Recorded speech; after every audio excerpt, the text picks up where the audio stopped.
Ahi wa-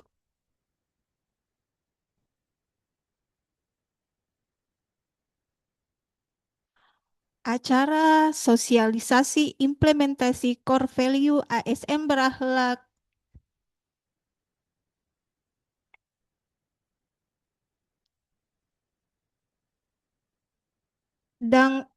dan sosialisasi SK Dirjen Badilung nomor 35 garing DJU HK2 garing Romawi 1 garing 2005 tentang penomoran perkara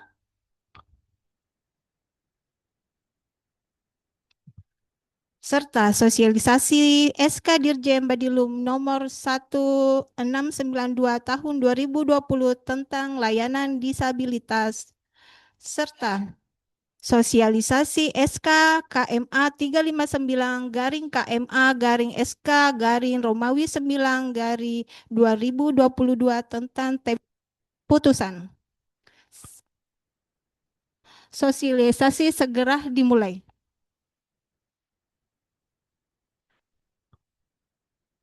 Menyanyikan bersama lagu kebangsaan Indonesia Raya, Himne Mahkamah Agung Mars Pengadilan Negeri Sekang. Hadirin dimohon berdiri.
Bersama kita semua bangun Indonesia,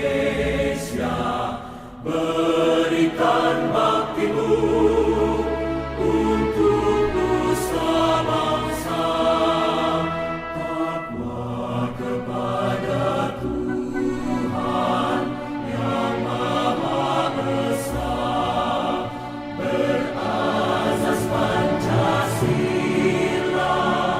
kita berkarya di Mahkamah Agung.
Hadirin dipersilahkan duduk kembali.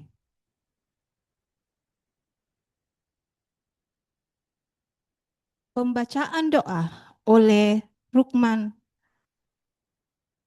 Saudara Rukman, dipersilahkan.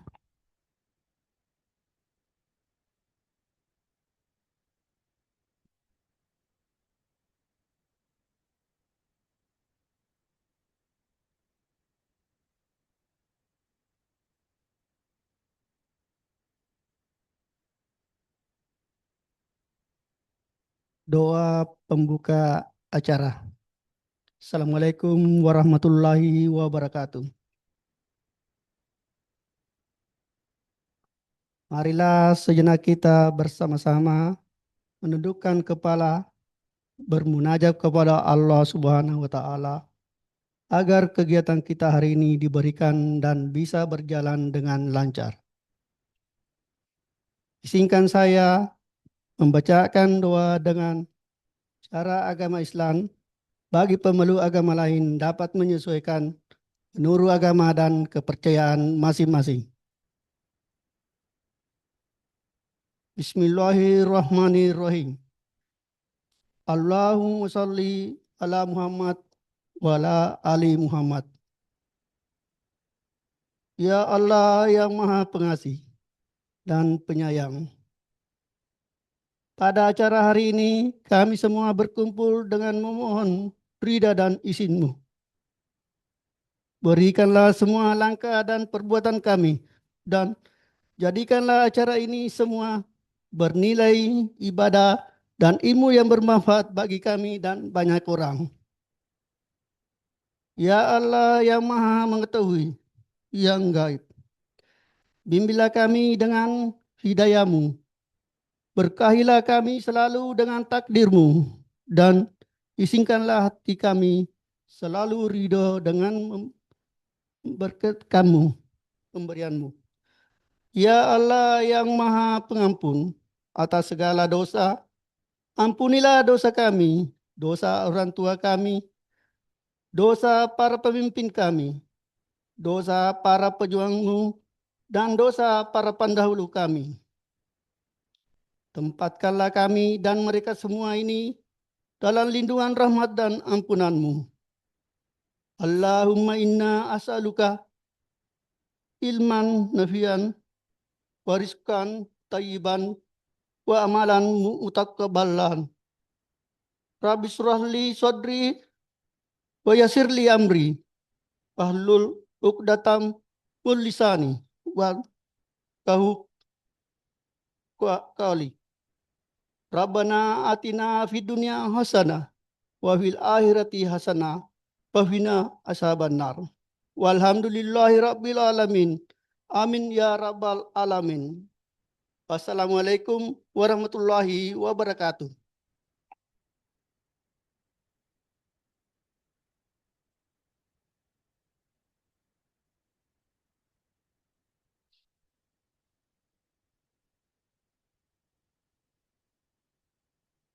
Acara selanjutnya, pembukaan oleh Bapak Muhammad Rizky Subardi SH, selaku pelaksana harian KPN Sengkang dengan hormat.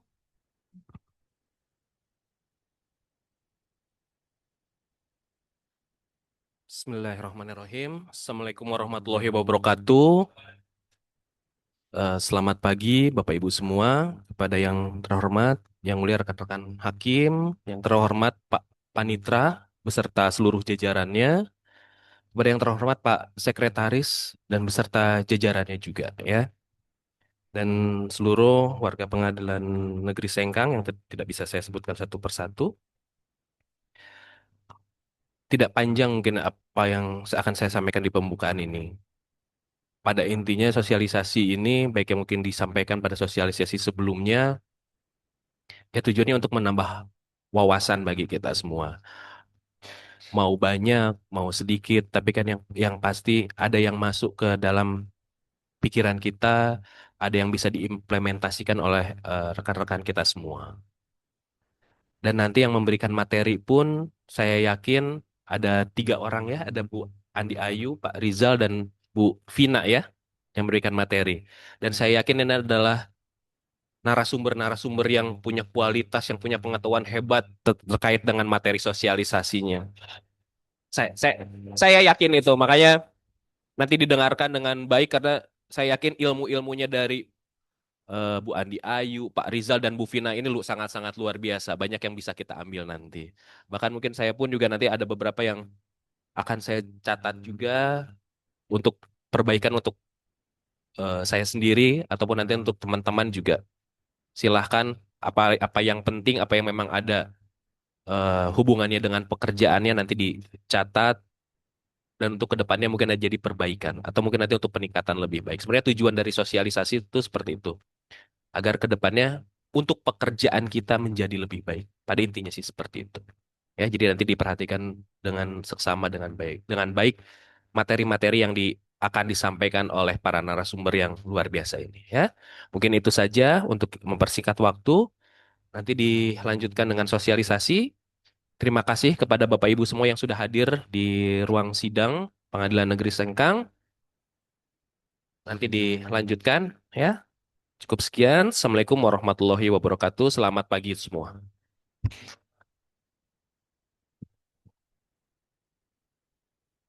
Sosialisasi yang pertama, yakni sosialisasi implementasi core value ASN berakhlak yang akan dibawakan oleh Saudari Arvina Amrang SE. Dengan hormat dipersilahkan.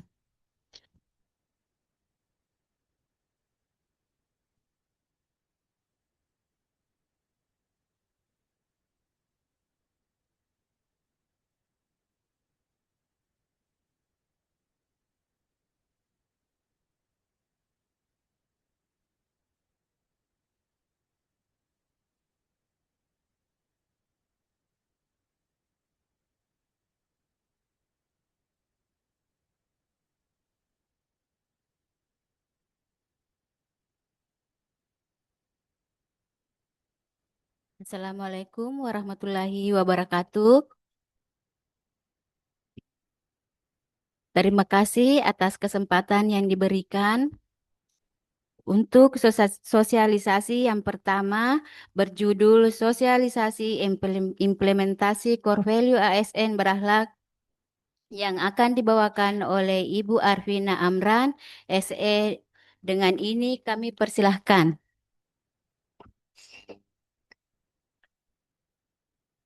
Terima kasih saya sampaikan kepada moderator dan Assalamualaikum warahmatullahi wabarakatuh. Selamat pagi dan salam sejahtera untuk kita semua. Segala puji syukur kita panjatkan kehadirat Tuhan Yang Maha Kuasa karena atas berkat rahmat dan hidayahnya sehingga kita semua berkesempatan hadir di tempat ini dalam acara sosialisasi implementasi core value ASN berakhlak. Sebelumnya saya disclaimer bahwa di sini saya sebagai narasumber hari ini bukan berarti saya expert atau saya sangat paham tentang core value ASN berakhlak ini. Hanya saja saat itu saya ditunjuk. Jadi saya melaksanakan amanah dari Bapak Wakil. Jadi mohon maaf nanti untuk sesi tanya jawab tidak diadakan karena Bapak Ibu bertanya belum tentu saya bisa menjawabnya. Baik, bisa ditampilkan di layar.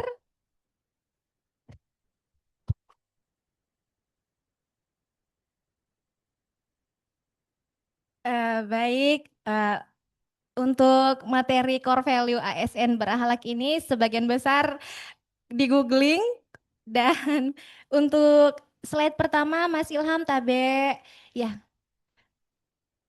Core value ASN berakhlak itu sendiri sebenarnya sudah kita laksanakan untuk gerakan-gerakan tangannya set baik pada saat rapat bulanan ataupun pada saat apel pagi. Nah, untuk core value ASN berakhlak itu adalah singkatan dari berorientasi pelayanan, akuntabel, kompeten, harmonis, loyal dan adaptif serta kolaboratif.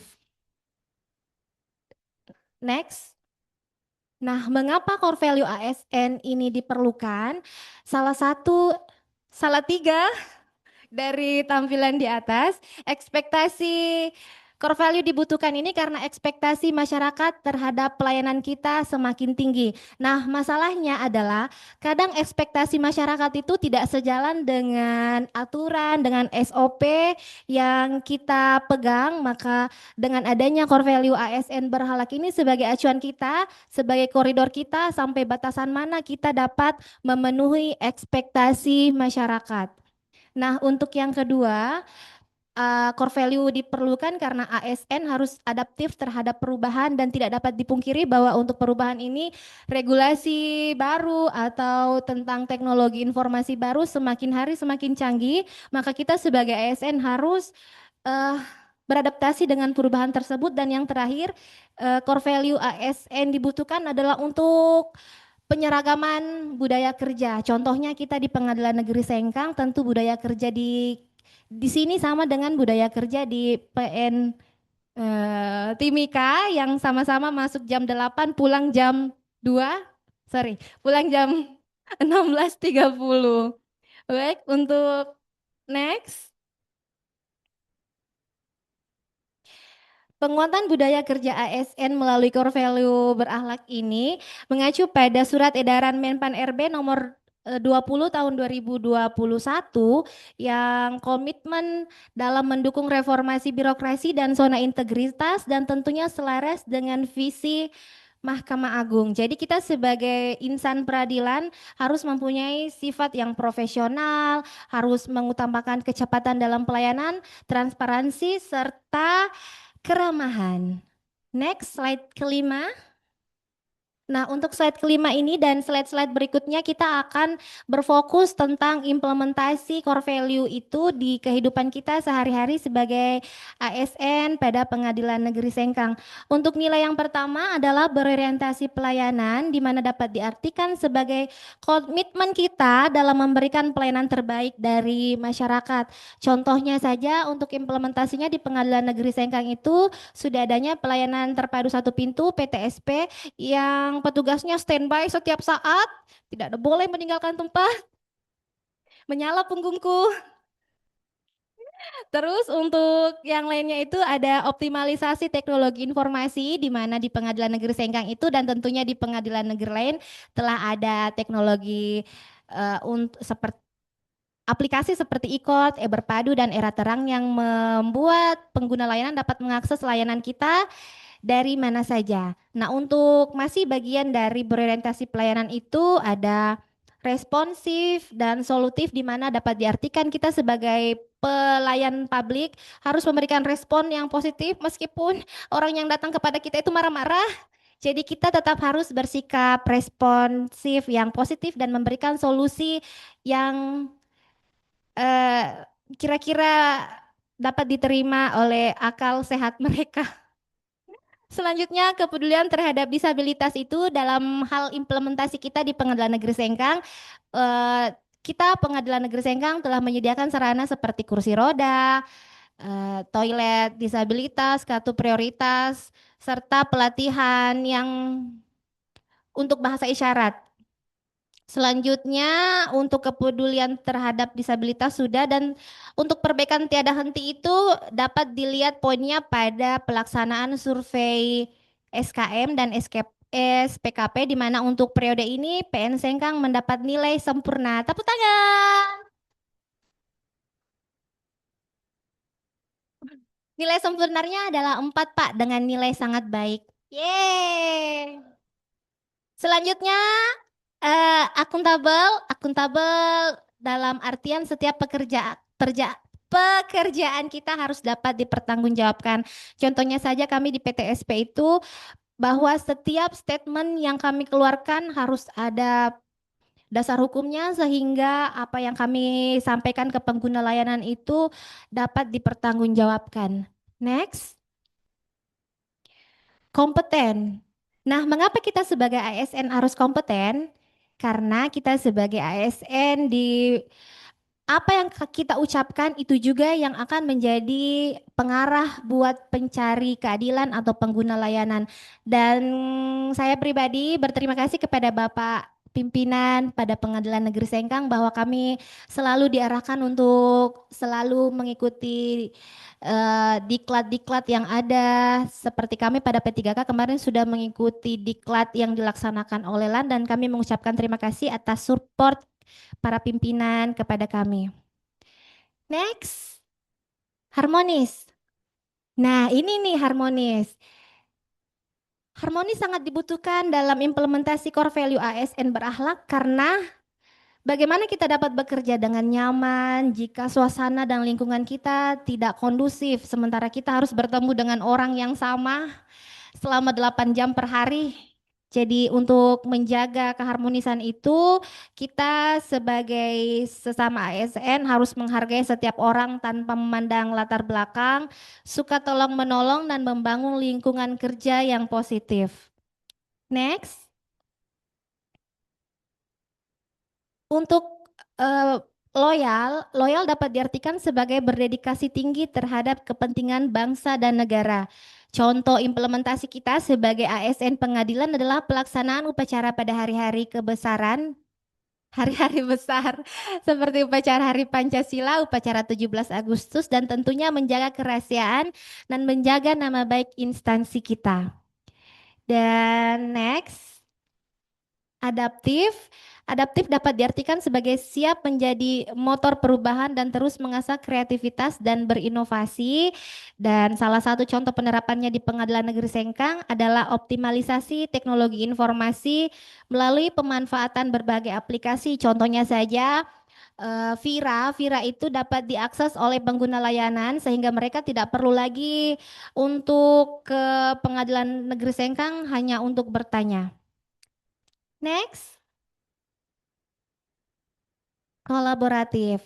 Kolaboratif dapat diartikan sebagai saling bersinergi dalam bekerja sama dan contoh implementasinya adalah bahwa kita adalah semua dalam pengadilan negeri ini adalah satu sistem yang tidak dapat dipisahkan. Kepaniteraan dan kesekretariatan harus bersinergi agar pekerjaan kita sama-sama lancar. Dan untuk yang terakhir Mika? Oke. Untuk terakhir, izinkan saya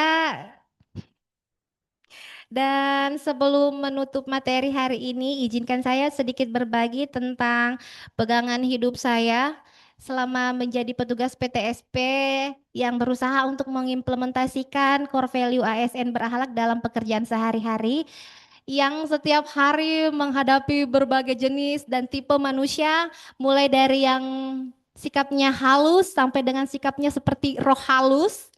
Izin bahwa kita sebagai pelayan masyarakat tidak akan selalu diapresiasi oleh orang. Kita tidak akan selalu memberikan apa yang mereka mau, dan kita apapun yang kita lakukan meskipun kita sudah bekerja sesuai SOP, sesuai regulasi, belum tentu orang puas dengan pekerjaan kita. Tapi satu yang terpenting, selama kita bekerja dengan integritas, kita bekerja sesuai dengan SOP, kita bekerja sesuai dengan berakhlak, maka kita telah menjaga satu hal yang penting, yaitu kepercayaan publik dan nama diri yang baik serta menjaga marwah Pengadilan Negeri Sengkang. Yeay! Demikian penyampaian dari saya dan mohon maaf untuk kekurangan. Silakan saya kembalikan ke moderator.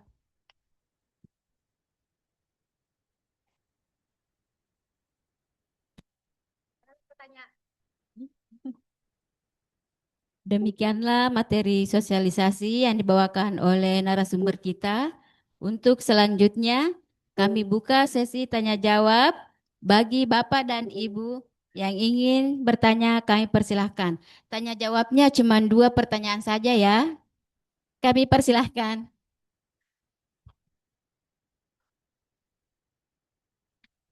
Baiklah. Sudah cukup jelas, tidak ada yang bertanya? Oh, kami persilahkan kepada Pak Arman.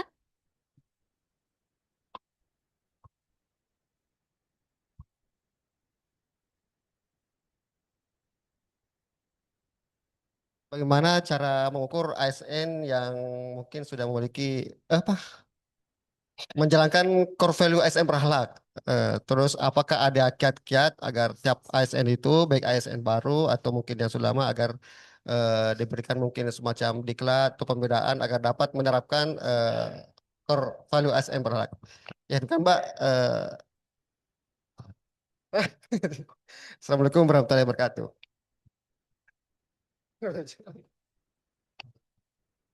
Dadah dulu baru. Cerita ini. Coba sekali. Sebelumnya saya ada hadiah dari Pak Arman, buat Pak Arman udah. Tunggu.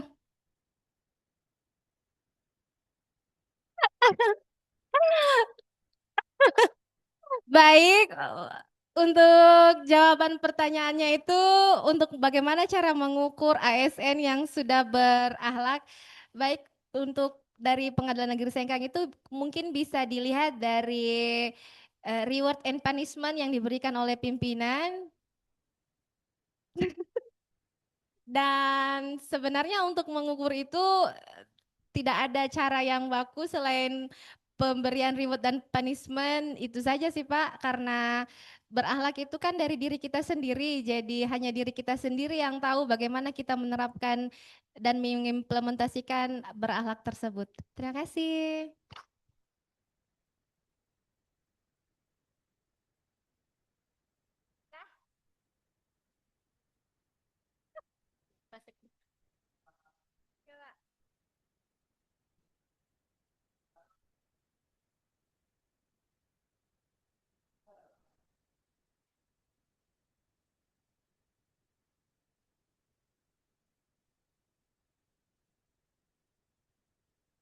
Baik, terima kasih. Kami tambahan saja sedikit menurut pemahaman kami terkait gimana cara mengukur terkait dengan penerapan berakhlak ini.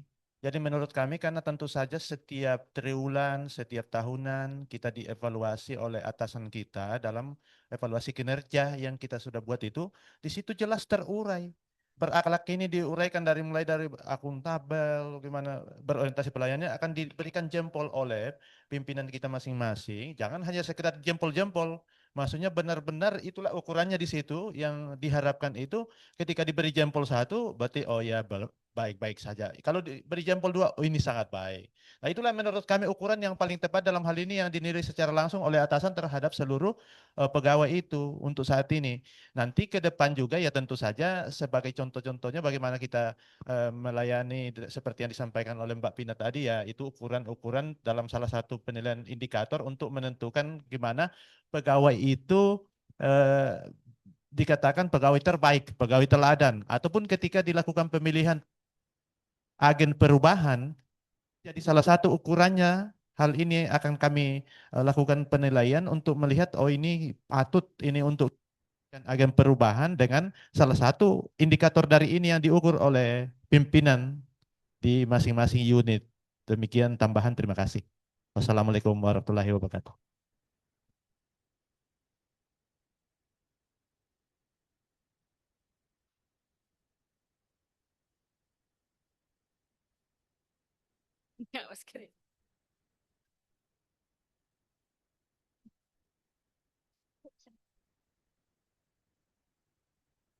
Baiklah. Sesi tanya jawabnya sudah ditutup. Untuk selanjutnya,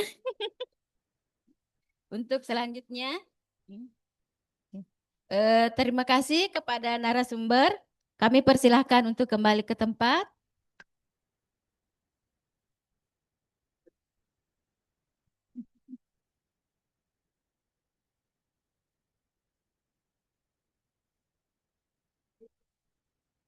Demikian sosialisasi yang pertama. Untuk selanjutnya kita beralih ke sosialisasi yang kedua yang berjudul Sosialisasi SK KMA 359 garing SK garing 12 garing 2022 tentang template putusan yang akan dibawakan oleh Bapak Yurisal Hakim. Dengan ini dipersilahkan kepada Bapak, kami mempersilahkan.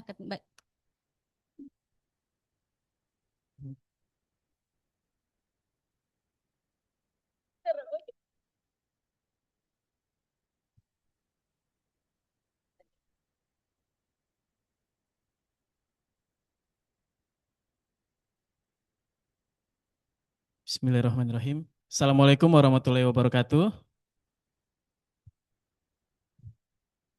Yang saya hormati, yang saya muliakan, rekan-rekan hakim, yang saya hormati Bapak Panitera, Bapak Sekretaris, serta pejabat struktural fungsional, semua keluarga besar Pengadilan Negeri Sengkang. Ya, mungkin saya kayaknya berdiri aja ya. Karena kalau duduk tidak terlalu kelihatan.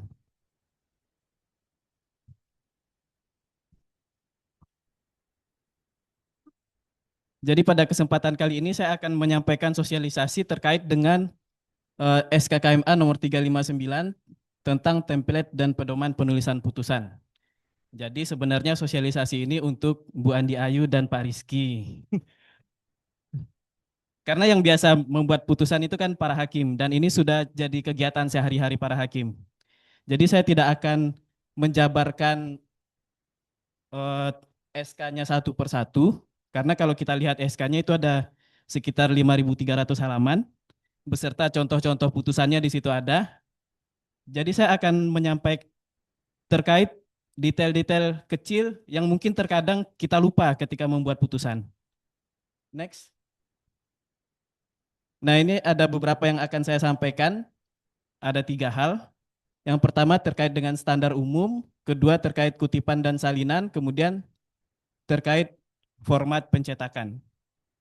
Next.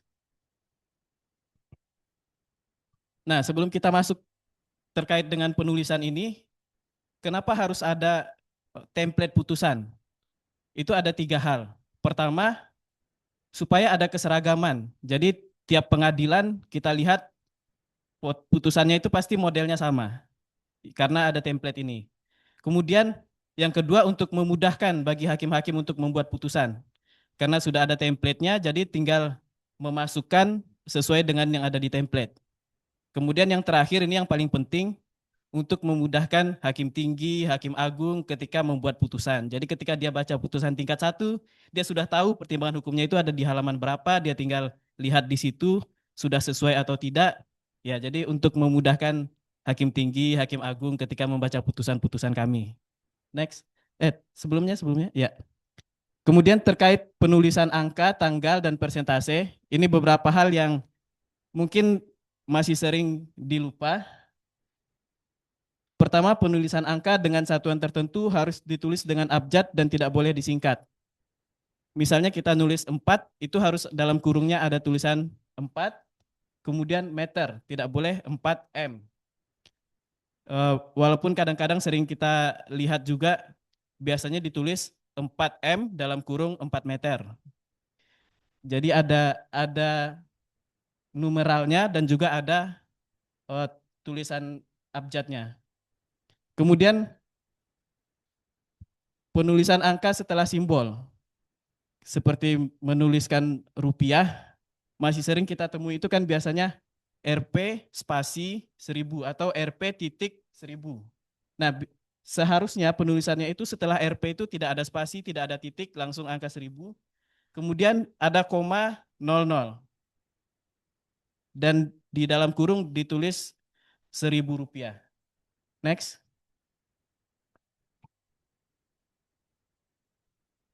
Nah, kemudian terkait penulisan tanggal. Ini mungkin masih sering juga kita temui kalau mungkin pengacara atau mungkin penuntut umum itu biasa menuliskan tertanggal 26 Agustus atau bertanggal sekian-sekian. Nah, untuk putusan kita itu tidak menggunakan kata tertanggal atau bertanggal, langsung tulisannya tanggal. Kemudian tanggal itu harus ditulis lengkap. Ditulis tanggalnya berapa, bulannya ditulis dengan huruf, dengan huruf bukan dengan angkanya, bukan ditulis 23/9, tetapi ditulis 23 September. Kemudian ada tahunnya juga. Kemudian penulisan persentase itu tidak boleh ditulis dengan lambang persen. Jadi kalau kita biasa matematik itu kan biasanya kita tulis dengan lambang persen, tetapi kalau di dalam putusan itu harus dituliskan dengan kata-kata persen.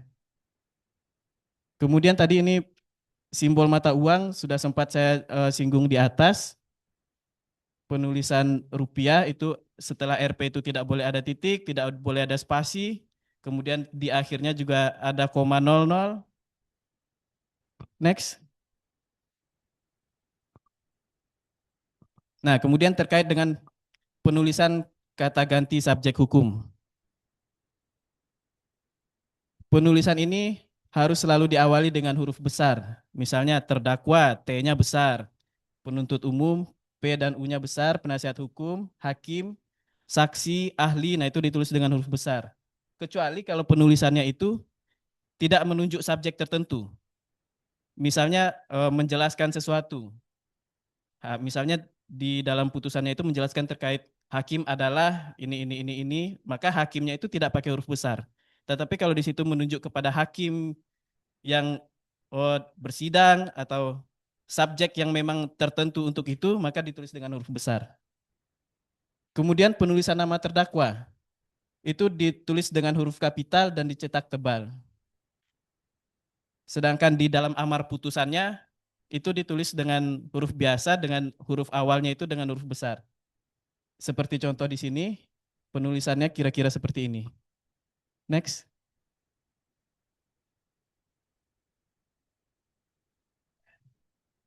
Nah, ini juga di atas sudah disinggung, penulisan istilah yang berkaitan dengan hakim harus menggunakan huruf besar.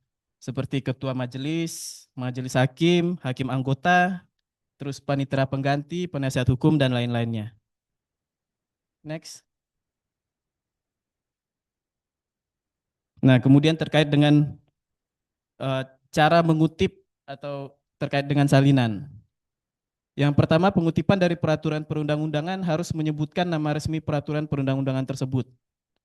Kemudian nama bagian yang dikutip, pasal, ayat, angka, atau poinnya, kemudian redaksi dari bagian yang dikutip tersebut.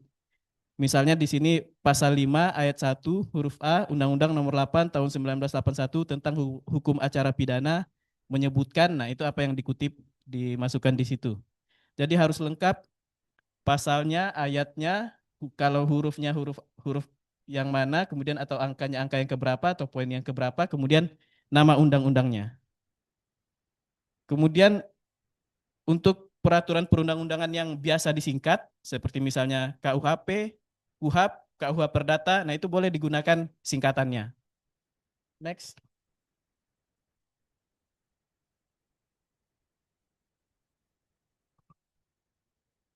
Nah, kutipan atau salinan dari dokumen pengadilan itu harus disalin sesuai dengan aslinya, kecuali ada kesalahan-kesalahan ketik, itu bisa diperbaiki. Jadi kalau kita mengutip dari putusan atau dari dokumen-dokumen pengadilan, kalau ada tipe-tipe itu bisa diperbaiki.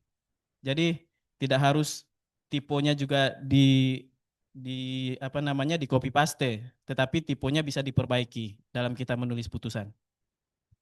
Next. Nah, kemudian ini yang terakhir terkait dengan format, kayak terbaca di situ ya, format cetak putusan. Jadi format cetak putusan itu di SKKMA ini mengatur terkait dengan margin, terkait dengan jenis kertas yang digunakan, seperti misalnya untuk pidana itu kertas yang digunakan itu F4, beratnya 80 gram. Nah, ini bisa menjadi patokan buat kesekretariatan. Kemudian kalau perdata itu A4. A4 itu 70 gram. Jadi berbeda pidana dengan perdata. Makanya ketika ada putusan-putusan perdata atau ada perkara-perkara perdata, sebaiknya dari teman-teman perdata memberikan kertas supaya hakim bisa mencetak sendiri.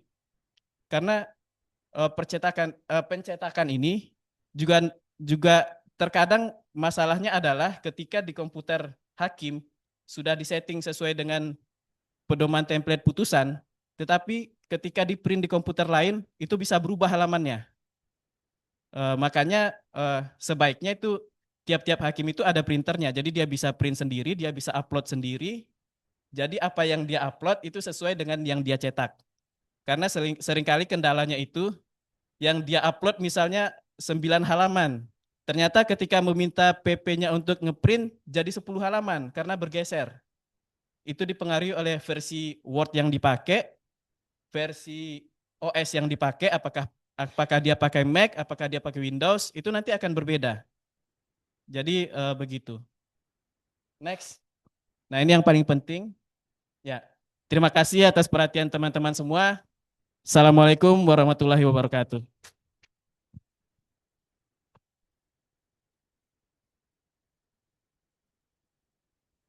Sesi tanya jawab ke Pak.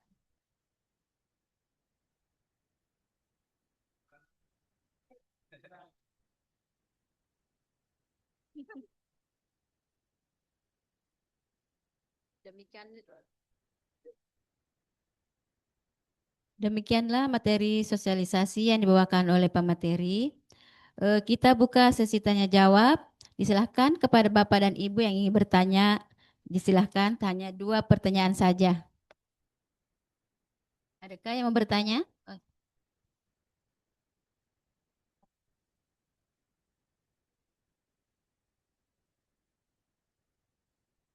Terima kasih Pak. Jadi terkait dengan template putusan dengan berita acara yang kami buat, contohnya dalam hal bukti surat, itu kan biasanya seperti KTP itu kan hanya 11/02/2023. Apakah dalam pembuatan berita acara kami itu mengikuti 11/02/2022 ataukah 11 Februari 2022? Jadi hanya itu sebagai yang kedua. Mengenai tadi tentang penulisan huruf, jadi apakah BAP kami mengikuti dengan template yang dibuat oleh majelis hakim? Sepertinya tadi 4 Jadi apakah di BAP kami juga mengikuti seperti demikian? Terima kasih Pak.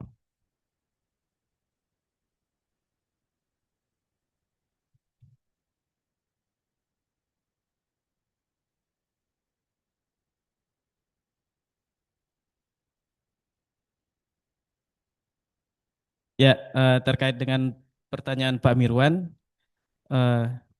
kita balik lagi kepada SKKMA itu sendiri. SKKMA-nya kan terkait dengan pedoman penulisan putusan. Nah, untuk berita acara sendiri, itu kalau saya tidak salah ingat, itu juga ada template berita acara. Nah, silahkan nanti dari teman-teman mempelajari template berita acara dan dibuat sesuai dengan pedomannya tersebut. Jadi pedoman putusan ini tidak serta-merta menjadi pedoman juga bagi penulisan berita acara. Karena masing-masing ada template-nya masing-masing, ada pedomannya masing-masing. Mungkin itu yang bisa saya sampaikan. Ada tambahan mungkin dari teman-teman hakim?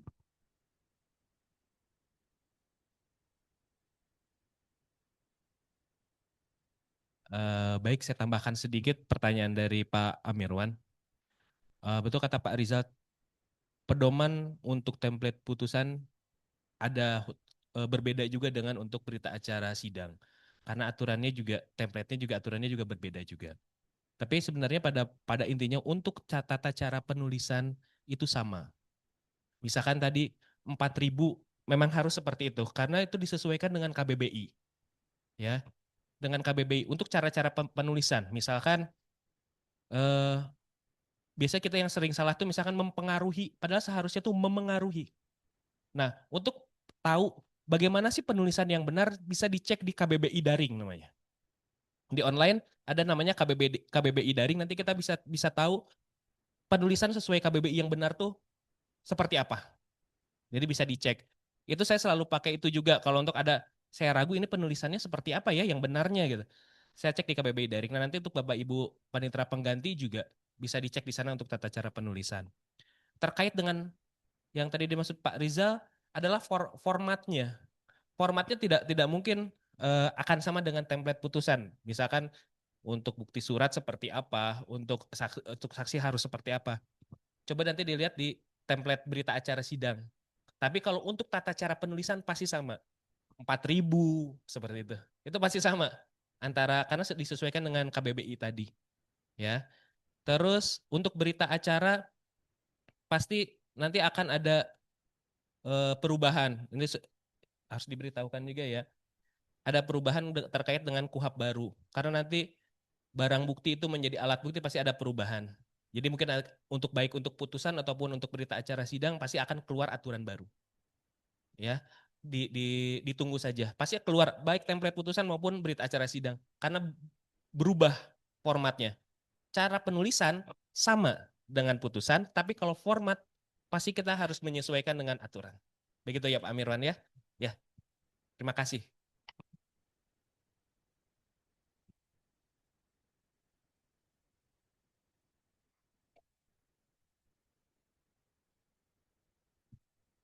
Bagaimana? Oh,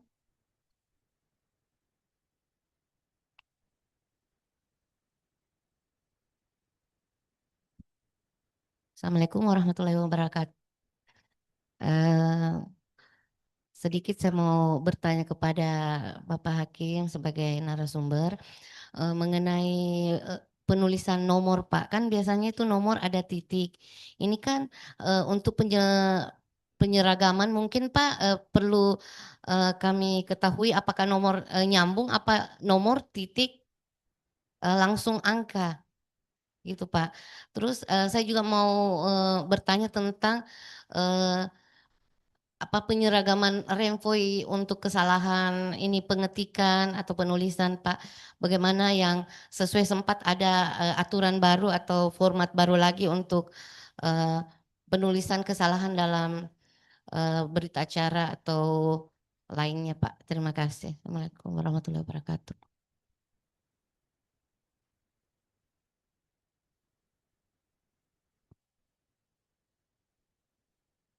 Ya, terkait penulisan nomor, itu kan kalau di dalam putusan itu sebenarnya kan tidak boleh disingkat, jadi tidak boleh no titik, tapi harus ditulis nomor.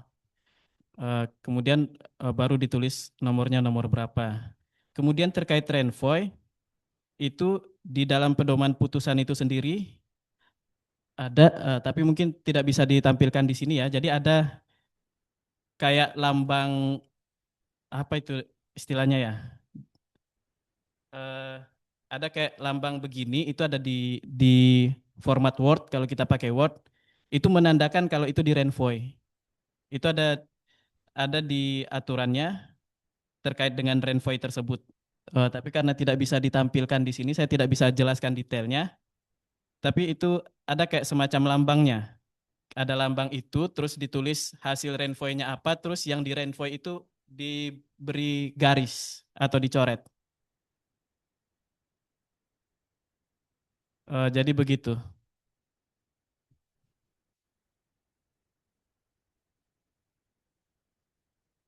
Nomor spasi. Maksudnya jangan tanpa titik, bukan jadi nomor langsung nomornya berapa begitu. Jadi tidak disingkat dengan no titik terus berapa begitu. Iya.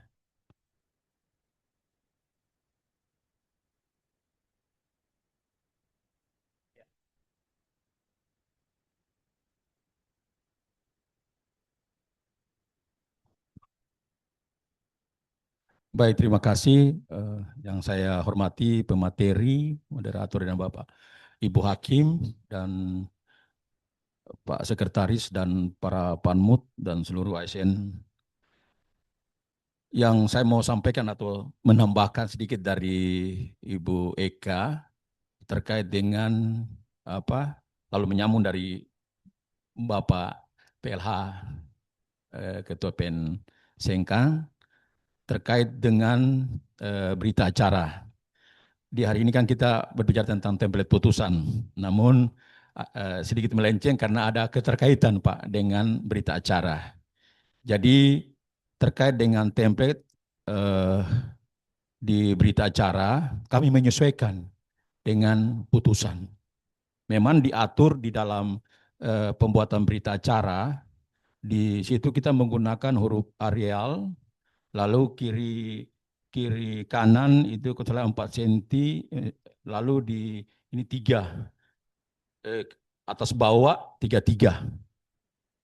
Terkait dengan pengetikan itu kami supaya ada keterkaitan juga dengan supaya dimengerti dan dipahami, kami akan mengikuti pengetikan, cara pengetikan di putusan supaya terkait dengan berita acara ini pada prinsipnya karena itu kan berita acara yang autentik, berita acara.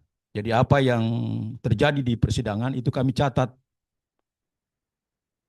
Dan menyangkut dengan koreksi atau renvoi, itu kita harus lihat konteks kita renvoi itu apa yang kita renvoi, berita acara kah, atau surat-surat kah, atau menyangkut dengan surat gugatan. Tapi kalau di berita acara diusahakan tidak boleh ada renvoi-renvoi. Karena itu sesuai dengan kejadian yang terjadi yang kita catat. Di luar daripada itu tidak boleh. Yang terkait dengan putusan, template putusan disampaikan oleh Bapak Hakim, ini yang kami sebagai administrasi, pengelola administrasi terkait dengan putusan-putusan yang kita harus jaga, yang kita karena itu merupakan ya undang-undang. Ketika hakim memutus atau putusan itu ada itu undang-undang. Jadi itu perlu kehati-hatian.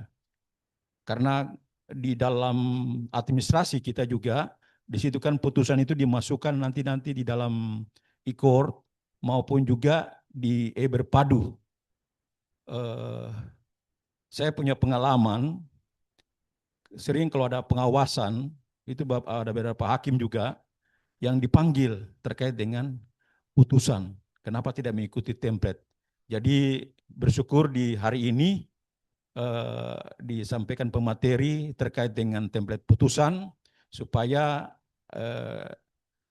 terkait dengan putusan ini karena itu undang-undang kita harus menjaga.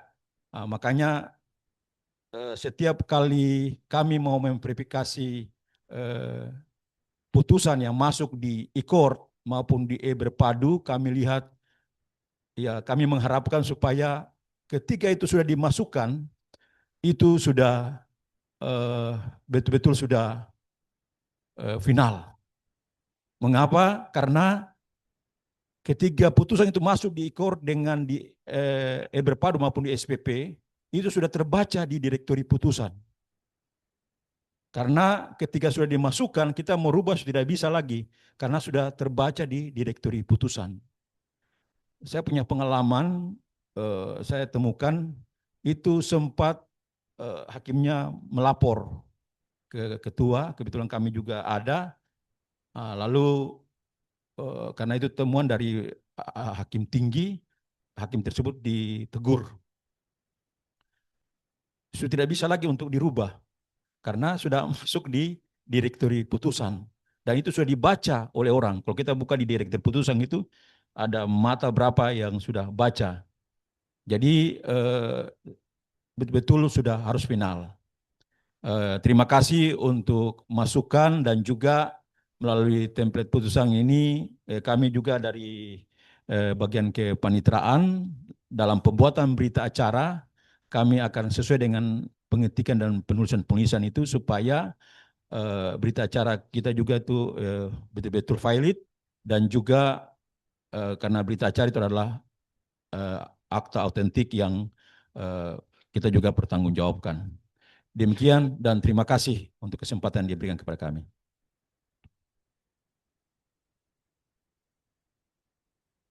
Terima kasih kepada Bapak dan Ibu yang sudah bertanya.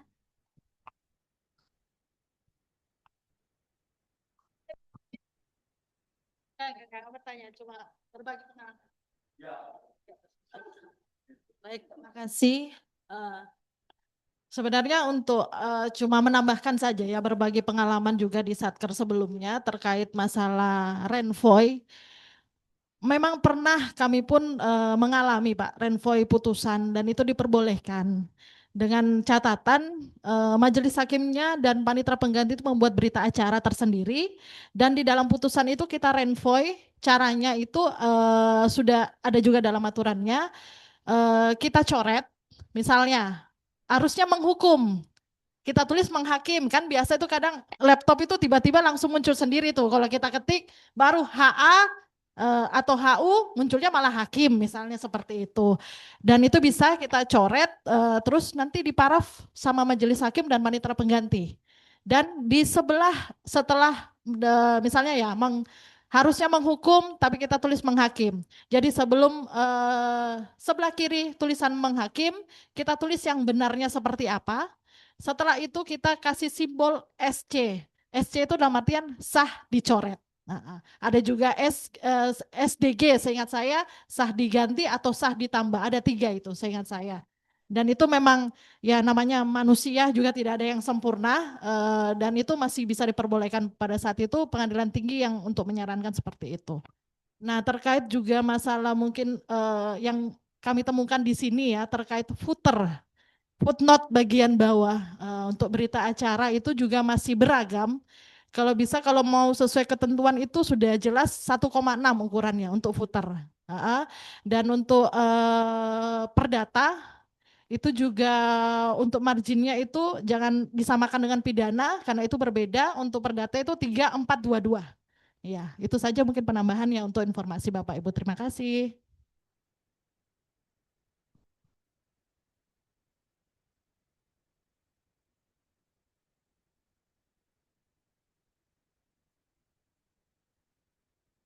Izin ini hanya membagi pengalaman saja, Pak, menyangkut dengan putusan. Sebenarnya kami tidak punya hak untuk berbicara tentang putusan karena itu hak mutlak dari seorang hakim. Namun ini karena lewat pengalaman Buya kami juga berbicara terkait dengan putusan yang sudah ditandatangani lalu itu diparaf. Apakah itu masih sehubungan dengan bahwa putusan itu sudah musyawarah dan sudah valid? Apakah hanya diparaf oleh hakim yang bersidang pada saat itu ditambah dengan PP atau cukup hakim atau tidak diparaf? Mungkin kami mohon penjelasan Bu supaya lewat pengalaman ya supaya kami juga dari PP juga karena setiap yang pengalaman kami kalau ada pengawasan begitu menyangkut dengan putusan itu loh ini kenapa tidak diparaf? Ya walaupun memang sudah ditandatangani oleh majelis tapi di lembaran 1 sampai dengan sebelum ada tanda tangan belakang itu diparaf oleh ya saya tidak tahu kalau di PNC kan saja baru, tapi di tempat-tempat selama saya bekerja di Timika maupun di Sorong, di Fak-Fak, itu mereka paraf. Apakah ini supaya kami juga ada kayak macam punya perhatian juga begitu terhadap administrasi, ini berbicara tentang administrasi juga. Terima kasih. Ya, terima kasih. Saya tanggapi sedikit, mungkin setahu saya di PN Sengkang sudah berjalan sebagaimana mestinya, jadi semua majelis hakim itu putusannya semuanya itu diparaf dari halaman pertama, kecuali kalau yang ada tanda tangan. Jadi di halaman terakhir ya langsung ditanda tangan, tidak diparaf. Dan saya rasa di Sengkang sudah berjalan seperti itu. Kalau yang saya rasakan selama beberapa bulan ini, semua putusan yang memang saya atau majelis saya yang membuat, itu pasti selalu diparaf per halamannya, Pak. Karena memang diperintahkannya begitu, supaya kenapa harus diparaf itu supaya per halaman itu dicek lagi. Siapa tahu ada kesalahan atau siapa tahu ada kesalahan-kesalahan pengetikan. Nah, itulah gunanya kenapa tiap halaman itu harus diparaf oleh majelis hakimnya. Kira-kira begitu, Pak. Mungkin dari teman-teman hakim yang lain mau menambahkan?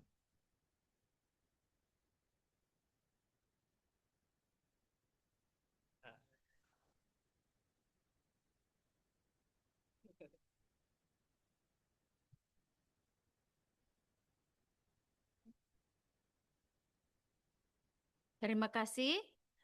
Dengan berakhirnya sesi tanya jawab, maka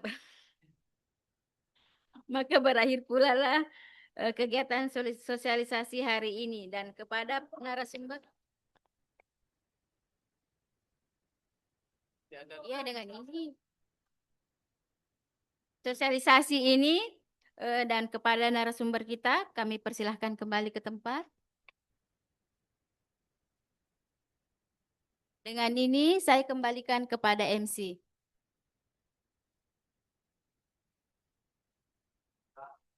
Baik, untuk sosialisasi selanjutnya yakni sosialisasi SK Dirjen Badilum nomor 35 garing DJU HK2 garing Romawi 1 garing 2025 tentang penomoran perkara. Dan sosialisasi SK Dirjen Badilum nomor 1692 tahun 2020 tentang layanan disabilitas yang akan dibawakan oleh Ibu Andi Ayu Atriani Said SH. Dengan hormat dipersilahkan.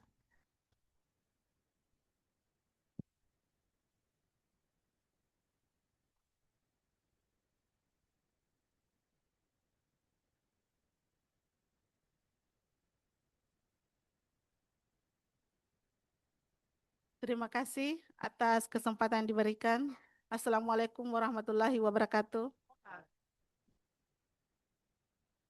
Untuk sosialisasi kami ada dua, yaitu yang pertama, sosialisasi SK Dirjen Badilum nomor 1692. Penomoran aja dulu. Penomoran ya, penomoran aja. Yaitu sosialisasi SK Dirjen Badilum nomor 35 garing DJU garing HK2 garing 1 garing 2025 tentang penomoran perkara. Dan yang kedua, sosialisasi SK Dirjen Badilum nomor 1692 tahun 2020 tentang layanan disabilitas.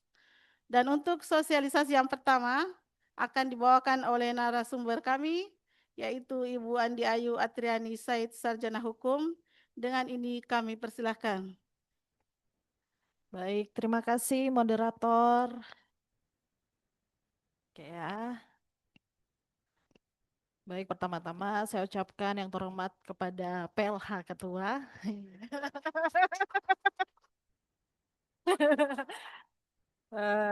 Rekan hakim juga, kepada Pak Panitra Pak Sekretaris, pejabat struktural fungsional dan seluruh aparatur Pengadilan Negeri Sengkang.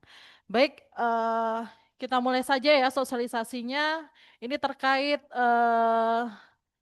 ini sepertinya baru sosialisasinya, bukan yang biasa.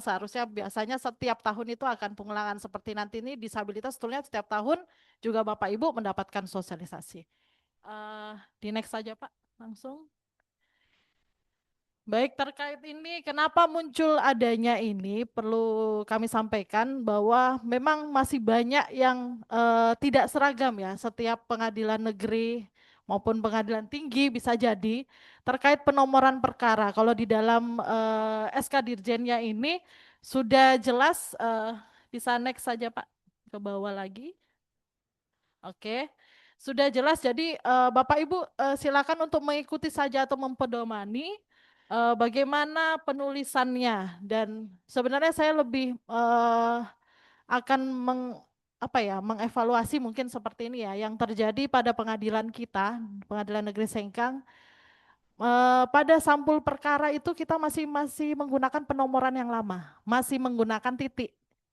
Dan itu sebetulnya bukan sesuai standarnya.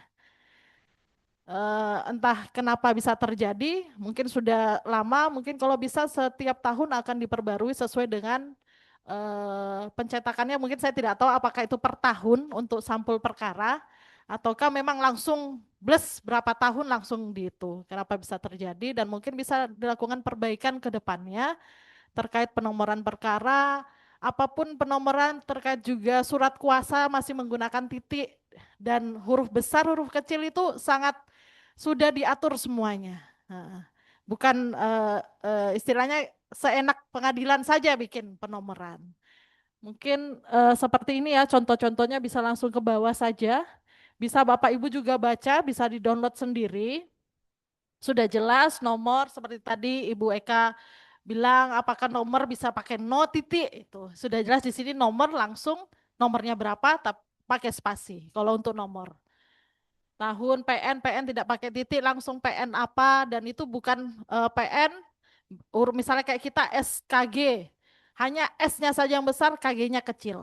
Itu untuk standarnya ya. Bisa ke bawah lagi. Ini hampir sama semua, setiap perkara sudah ada semua standar untuk penomoran perkaranya. Ke bawah lagi, nanti bisa sambil di-download, dibaca-baca kembali ya Bapak Ibu ya. Materinya kami akan share juga di grup. Silakan ke bawah lagi. Lagi. Oke. Baik, sudah jelas juga terkait perlawanan, mungkin ini di bagian perdata ya, partit verset dan der verset itu yang mana dibilang BTH, yang namanya dibilang perlawanan. Terus nomor urutnya harus menggunakan angka Arab, maksudnya angka 1 jangan Romawi. Nah, seperti itu mungkin ya Bapak Ibu ya. Sudah cukup, oke. Itu saja terkait penomoran. Silakan moderator. Terima kasih Bu. Demikian materi sosialisasi yang telah dipaparkan oleh narasumber. Untuk selanjutnya kami buka sesi tanya jawab. Atau nanti saja sekalian langsung mungkin ya. Kita lanjut dulu sosialisasinya. Tanya jawabnya nanti di akhir. Selanjutnya sosialisasi yang kedua. Kepada Ibu kami persilahkan. Oke, terima kasih Bu Moderator. Baik, kita lanjut ya. Mungkin ini karena agak banyak, saya tidak bisa terlalu menghafal semua ya Bapak Ibu. Bapak Ibu juga bisa mendownload langsung terkait aturan ini, terkait nomor 1692 ini. Dan ini setahu saya setiap tahun juga disosialisasikan. Jadi hanya pengulangan saja dan mungkin sebetulnya bagusnya ini mungkin yang outsourcing juga diikutkan seharusnya karena ini terkait pelayanan juga. Tema ya nanti mungkin bisa disampaikan dari pimpinan ya. Dari atasan langsungnya bisa disampaikan juga disosialisasikan ke bawahannya. Oke, kita ke lanjut Pak. Nah, kenapa latar belakangnya ini kenapa sih ada aturan ini, kenapa bisa muncul nih terkait kenapa fokus kita ke penyandang disabilitas? Karena tidak menutup mata ya, masih banyak dari kita baik pengadilan negeri maupun pengadilan tinggi itu masih diskriminasi. Diskriminasinya apa? Bisa jadi terkait sarprasnya, sarana prasarananya yang belum memadai untuk para penyandang disabilitas. Dan nanti akan saya jelaskan apa saja sih itu sarpras yang sesuai pedoman, sesuai aturannya lah. Terus terkait bagaimana kita berkomunikasinya, bagaimana juga pengadilan ini harus menyediakan media informatifnya. Ini sangat kita harus bedakan, tidak bisa kita samakan walaupun seharusnya kita memberikan perlakuan yang sama. Harusnya seperti itu ya untuk penyandang disabilitas. Oke, selanjutnya. Oke, mungkin sedikit saja terkait apa sih sebenarnya jenis disabilitas. Nanti diperkuat mungkin pada saat pelatihan ya, pelatihan mungkin bahasa isyarat itu setiap tahun juga, tapi tahun ini sepertinya masih belum dilaksanakan. Apa sih disabilitas? Sedikit saya gambarkan disabilitas itu berbagai macam jenis. Ada disabilitas sensorik, fisik, intelektual, mental. Kalau sensorik itu seperti contohnya seperti ini Bapak Ibu. Misalnya terganggunya panca indera kayak tunarungu, wicara dan sebagainya. Kalau disabilitas fisik itu seperti yang memakai kursi roda yang sudah diamputasi, bisa jadi seperti itu. Yang berhubungan dengan fungsi gerak lah. Kalau intelektual itu dengan daya pikir ya, terganggunya daya pikir, yang misalnya lambat belajar atau ya Down syndrome juga masuk, disabilitas mental itu juga daya pikir juga masuk di situ. Mungkin ada perbedaan, cuma saya nggak terlalu ya Bapak Ibu, mohon maaf. Saya sambil membuka materi.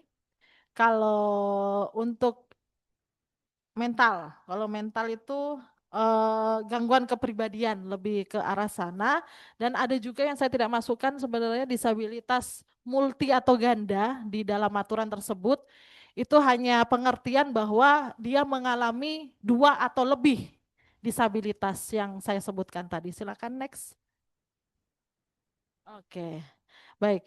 Untuk selanjutnya ini kan terkait aturan terkait sebenarnya bagaimana kita memberikan pelayanan dan bagaimana sarana dan prasarana pengadilan yang harus disediakan.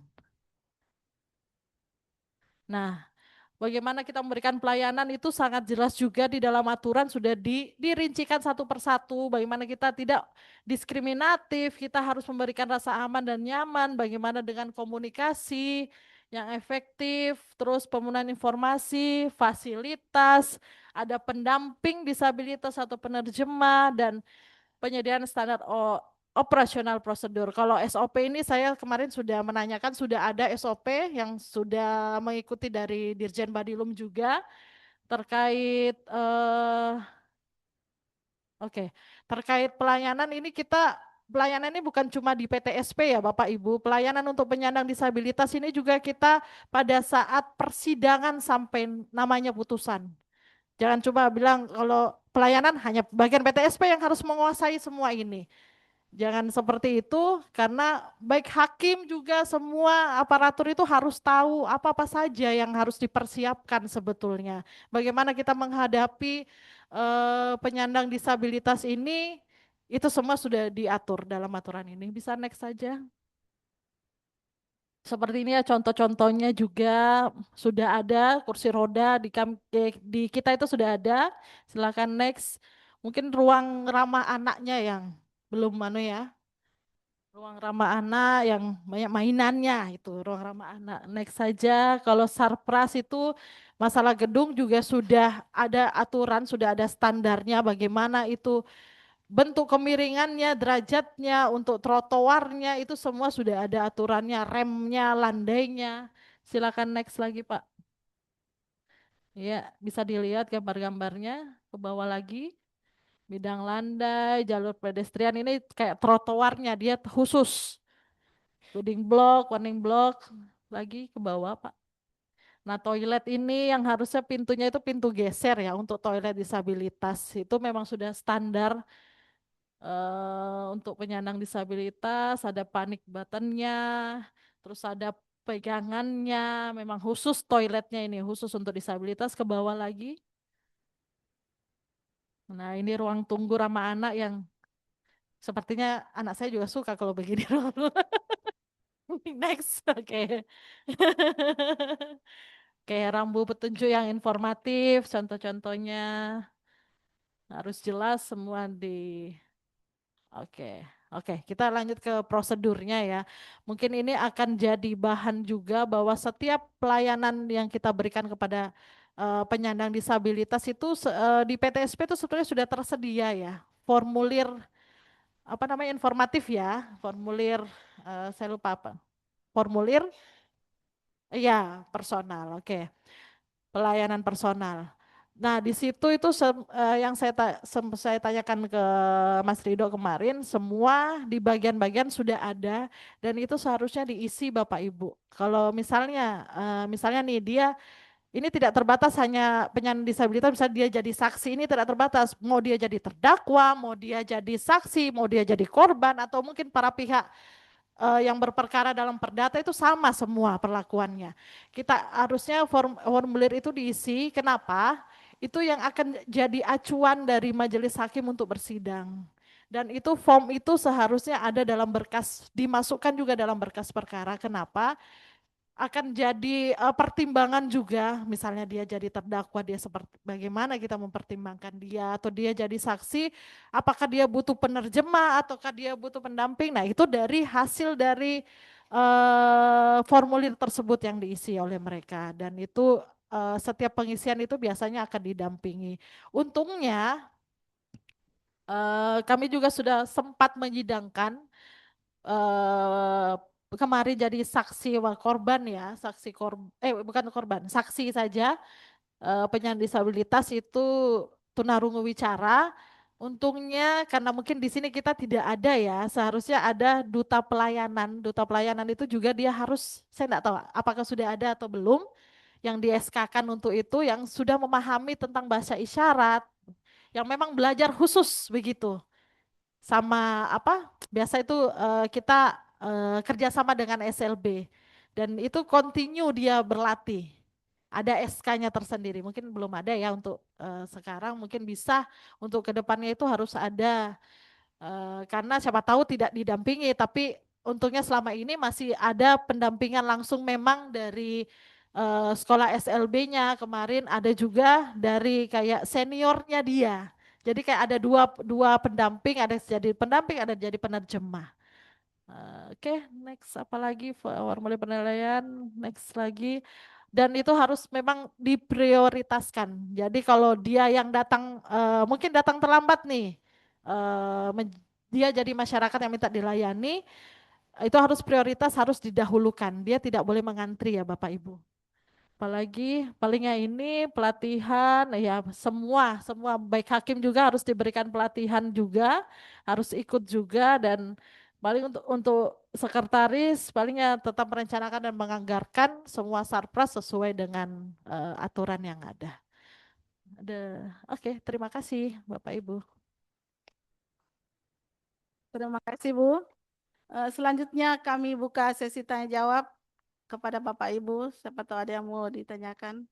Untuk pertama itu tentang sosialisasi penomoran perkara dulu.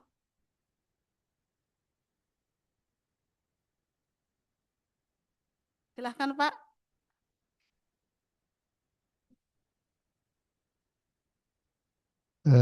Terima kasih atas kesempatan. Yang pertama saya mau tanyakan mengenai penomoran terkait dengan perkara.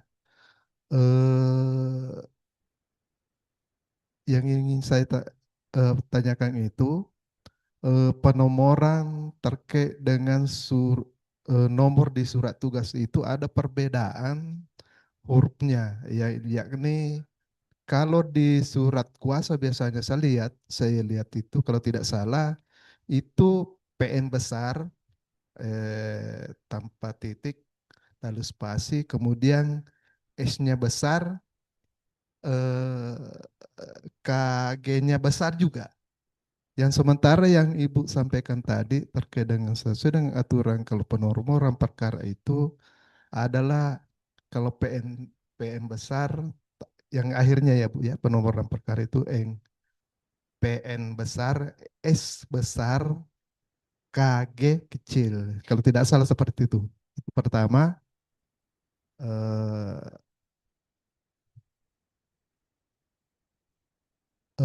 Kedua saya tertarik tadi mengenai format yang terkait dengan disabilitas itu tadi harusnya ada di berkas yang mungkin sebagai awal untuk apa namanya bertujuan untuk sebagai pengingat apakah yang terkait nanti persidangan itu ada yang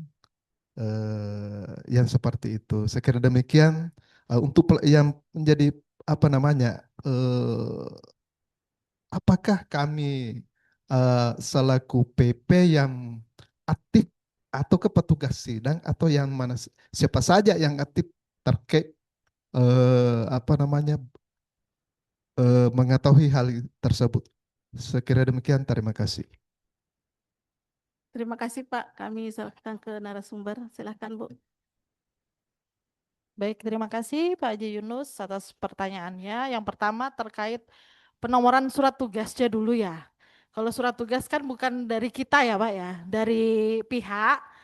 Seperti itu kan maksudnya dia mendaftar surat kuasa gitu kan Kalau Pak? nomor yang select itu yang terdaftar di bagian hukum Bu. Yang Surat nomor surat kuasa itu yang semasuk itu tadi. Surat kuasanya kita, maksudnya kita pelegalannya atau? Pelegalannya Bu. Oke. Iya legalisasinya di hukum itu. Itu ada semuanya huruf besar. Iya. Nah, sementara kan kalau di ini kalau di apa namanya di putusan itu S KG kecil. Betul. Terima kasih seperti itu. Jadi kan begini ya Pak ya. Kenapa kami masih mengikuti? Sebetulnya itu pelegalan cap itu sudah harus diperbarui.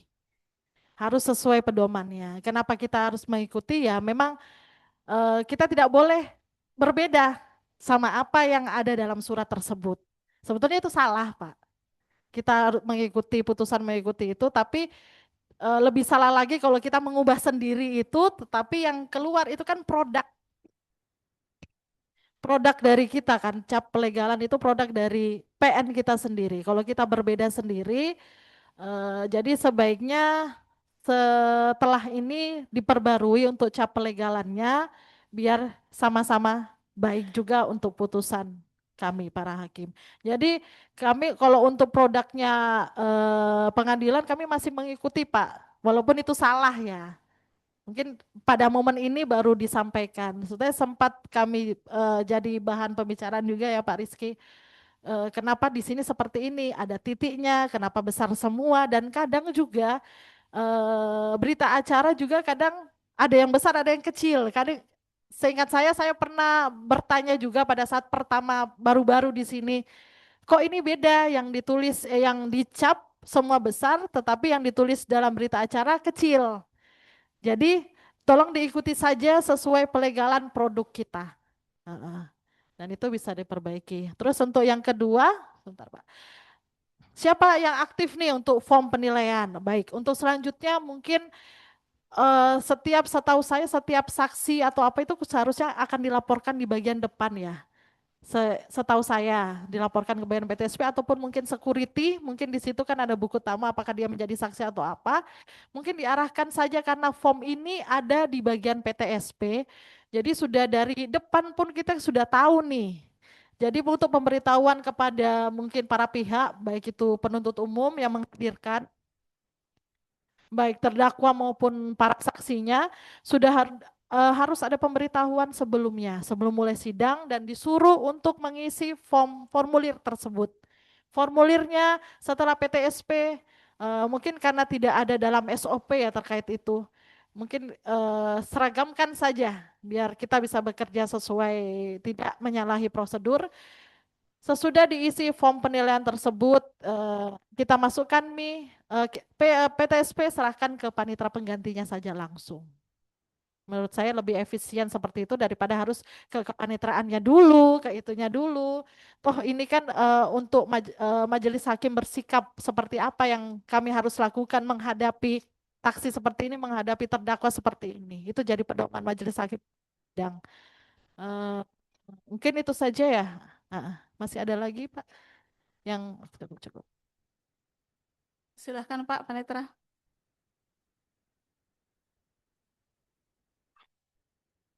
Jadi ini bukan pertanyaan Bu, tapi hanya tambahan saja. Terkait dengan disampaikan oleh Pak Muhammad Yunus,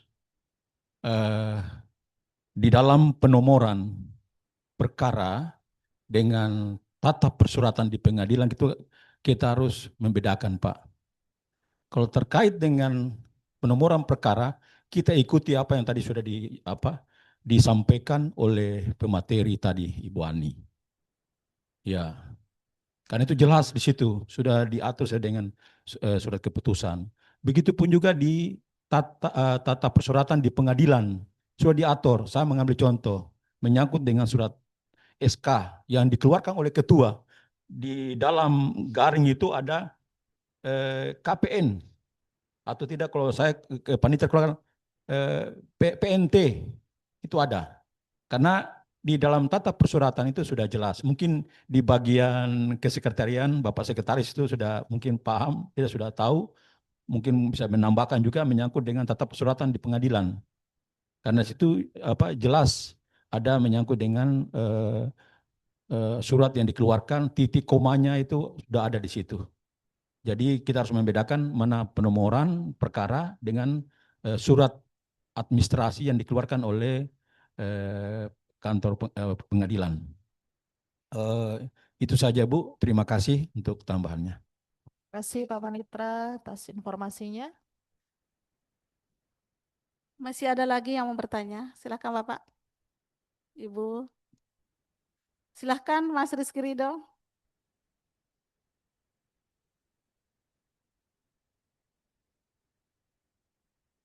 Tes. Baik, izin Ibu, izin bertanya tadi. Pertanyaannya melanjutkan apa yang disampaikan oleh Pak Haji Yunus. Saya bertanya terkait dengan kualifikasi perkara di register surat kuasa, kan ada PIT, untuk pidana dan PDT untuk perdata. Itu kira-kira untuk penulisannya PID dan PDT itu apakah harus kapital semua atau cukup P-nya yang besar, ID dan DT-nya itu kecil? Karena kebetulan saya tidak tahu menahu terkait dengan aturan penulisan legalisasi. Saya cuma mengikuti format pendahulu-pendahulu saya. Jadi mohon arahan dari Ibu dan mungkin Bapak Hakim yang lain. Terima kasih. Baik. Baik, silahkan Ibu. Terima kasih. Terkait ya PID PDT. Setahu saya sebetulnya karena kita merujuk pada setiap penomoran kalau perkara biasa jadi satu ya, kayak khusus kepanitraan, kecuali betul yang disampaikan sama Pak Panitra, kalau untuk kesekretariat ada tata naskah seingat saya terkait penomoran tersebut. Kalau mau merujuk pada penomoran yang sudah diatur, otomatis itu akan kecil, P-nya besar, ID-nya kecil. Cuma kan setahu saya di sini pun juga karena itu tulis tangan ya, ada yang besar, ada yang kecil. Kami itu masih ya tetap produk kami putusan itu mengikut sama itu. Padahal yang benarnya setahu saya mungkin ada tambahan mungkin dari Bapak Hakim yang lainnya. Setahu saya itu seperti itu, sama dengan penomoran perkara. Silahkan Pak.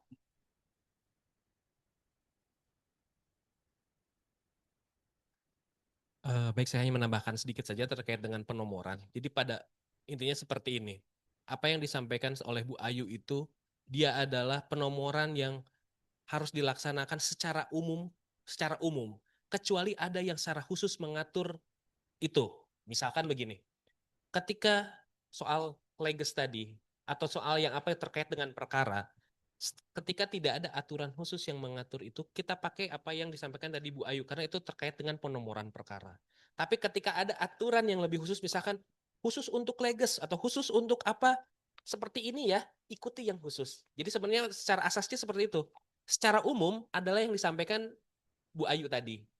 Nah, secara khusus kalau misalkan memang ada aturan, tadi kayak Pak Panitra tadi, ikuti yang khususnya tadi, Pak Rido, begitu. Nah, terkait dengan pertanyaannya Pak Haji Yunus tadi, saya menegaskan lagi, kenapa hakim, misalkan kami berpendapat, tadi yang pakai PID B, tadi PID-nya kecil segala macam, tapi kita tetap ikuti yang dari leges, karena produknya sudah keluar. Kita tidak bisa merubah produk yang sudah keluar. Akan jadi bermasalah nantinya. Jadi kalau misalkan mau dirubah terkait dengan tata cara penomoran untuk leges, nanti dirubah dengan setelah adanya koordinasi atau rapat dengan pimpinan. Mau seperti apa? Mau tetap ataukah mau kita rubah sesuai dengan yang umum tadi? Kita nanti cek terkait dengan aturannya seperti apa. Tapi selama itu belum ada perubahan, ya kita akan tetap mengikuti apa yang sudah di leges ya Bu Ayu ya.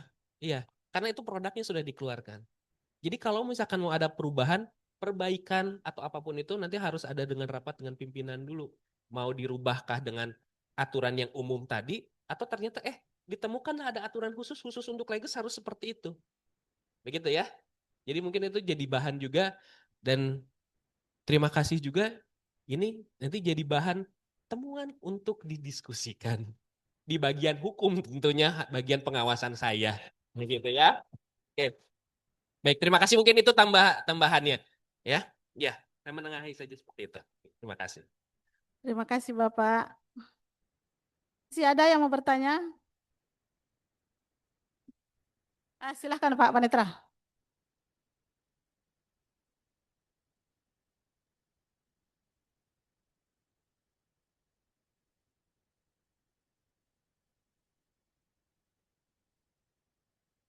Baik, ini hanya mau menambahkan yang Rido tadi sampaikan Ibu. Ya, minta izin. Jadi terkait dengan penomoran yang dikeluarkan untuk surat kuasa, itu menyangkut dengan penomorannya. Kalau itu dikeluarkan untuk perkara perdata, jadi garing SK surat kuasa titik HT kalau perdata ya. Dan ini hanya untuk membantu bagaimana kita meregister surat kuasa yang masuk dan untuk PNBP. Jadi ini juga nanti merupakan monet juga untuk saya, Pak. Apa yang disampaikan oleh Pak Hakim Pengawas tadi betul, karena saya juga harus menyesuaikan juga di sini menyangkut dengan ketegasan terkait dengan penomoran di surat kuasa, karena itu terkait dengan leges dalam hal untuk kami bisa melihat berapa surat kuasa yang masuk, terus PNBP dari pihak ketiga yang di-store kepada negara. Jadi terima kasih atas masukannya, dan ini merupakan monet bagi saya sebagai panitera. Terima kasih, Bu. Terima kasih Bapak Panitera. Baik, kami tutup sesi tanya jawab ini. Bagaimana? Kita tutup, Bu. Terima kasih kepada Ibu narasumber kami. Dengan hormat kami persilahkan kembali ke tempat. Selanjutnya saya kembalikan kepada MC. Terima kasih.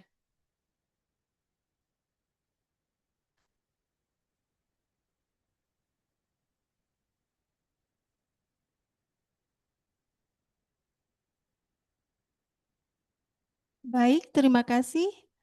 Demikian rangkaian kegiatan sosialisasi pada hari ini telah kita laksanakan bersama. Semoga materi yang telah disampaikan dapat memberikan pemahaman yang jelas dan bermanfaat bagi kita semua. Atas perhatian dan partisipasi Bapak Ibu sekalian, kami ucapkan terima kasih. Mohon maaf apabila dalam pelaksanaan kegiatan terdapat kekurangan. Wassalamualaikum warahmatullahi wabarakatuh.